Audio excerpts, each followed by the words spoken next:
Doug was struggling staying in posture because he said his swing was just too flat. Look how much we transformed in one single Zoom lesson. That's the best one yet. Yep.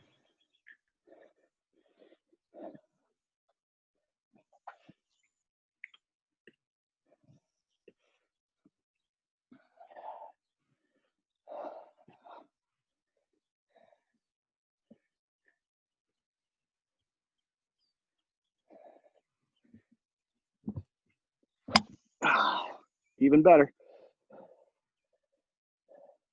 Yep. So come on over.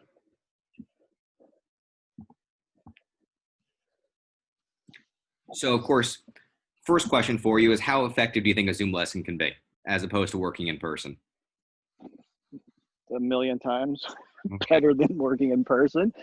And that's the thing is we're able to kind of do a better job focusing just on the motor patterns. So, Absolutely. So here what we see, this is where you were. Right. Okay. We had no elevation. Club was behind you. There's very little width. Right now, by adding a little bit of elevation, we got a whole lot more room for the trail arm to fold. Oh, yeah.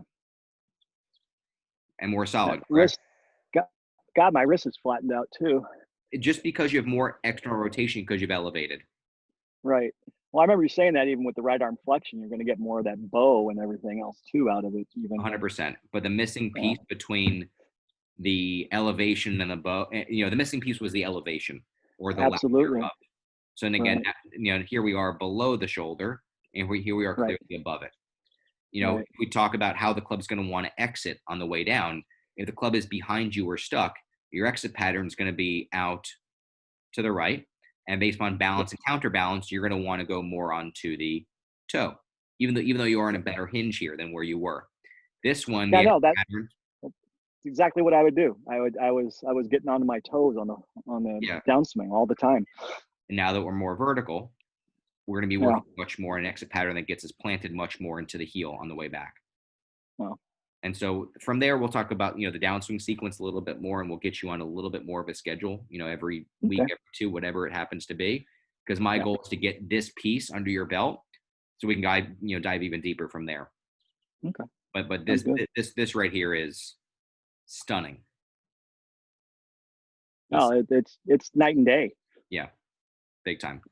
So let's go ahead and have you hit one more. Then I can, as much as I can talk about golf forever with you, I do got another one in a couple minutes. Yep. No, I know. I hear you. Out of curiosity, I've been always wanted to ask you, are you working with some guys on the Korn Ferry Tour? I saw it before all this stuff went crazy. I saw a kid or maybe he just has your book, but I saw him doing the body locks on the green. Who was it? I don't remember his name, but I watched him do the entire body lock setup, and I'm like, oh my gosh, I know at least who he's following. So it was just kind of interesting. I appreciate that.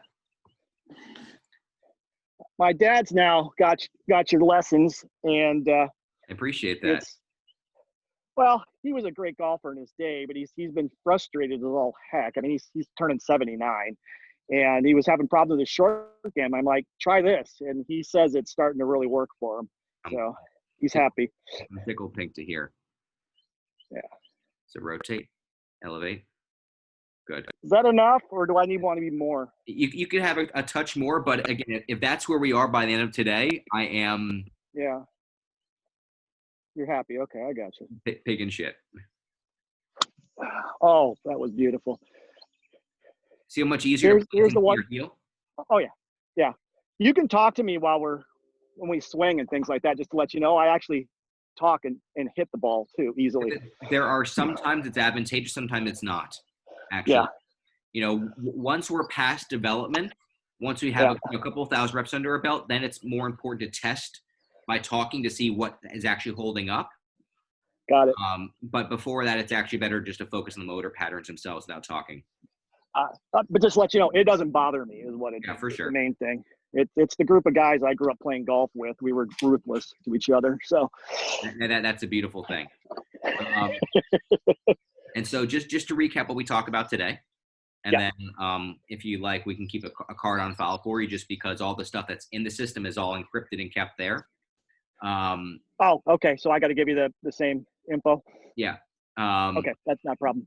And then, so again, for today, the biggest thing was getting into deeper primary tilt, because for as long as you were upright, the shoulders are rounded, and if anything, you're reaching for it a little bit. And if you're reaching for it, you're going to want to go from wide to narrow. Now that the arms are hanging, we can get a little bit wider on the way back. Yeah. So I feel like I'm closer and really over the ball now. Perfect. And so as I said in our first bit of the conversation is, my goal is to polish one piece based on the videos that you sent over before, and then dive into the next one. And so that next piece is really understanding a little bit more about elevation, and probably even more important than that is, where does it happen? Right. Because it's one thing to say, hey, the arms elevate as a result of the turn, but there is a little bit more of a dynamic piece to that. Oh, I'm sure. There's nuance to everything. So. For sure. And any questions regarding the session today? No, it was wonderful. It's great to see you. I feel bad taking you away from your new baby too, but I appreciate your. He's asleep now, and for me, the whole COVID thing has allowed me to work from, the other room as well, which is also, important. So it's a whole new way to help people. Okay. Oh, that's wonderful. This has been fun and easy, and I was curious how it was going to work out on the phone, but yeah, like you said, it does work out very, very simply. So yeah, listen, outside of being able to actually put my hand on you and move you, it's the exact same thing. Yeah, it really is. And I had a lot of people that are actually doing this, even indoors, that are stuck, they're not able to get outside, and just going through just the movement patterns. And I'm finding that the change is actually a little bit easier without the urge to just hit a whole bunch of golf balls. I mean, you're different just because you understand the process. Some people just want to beat golf balls for an hour. And I'm like, hold on, the only thing I don't have an opportunity to do in person is to take the club physically out of their hands. Right. So, but that's great. Any questions at all outside of the stuff we talked about? No, everything's great here. I guess.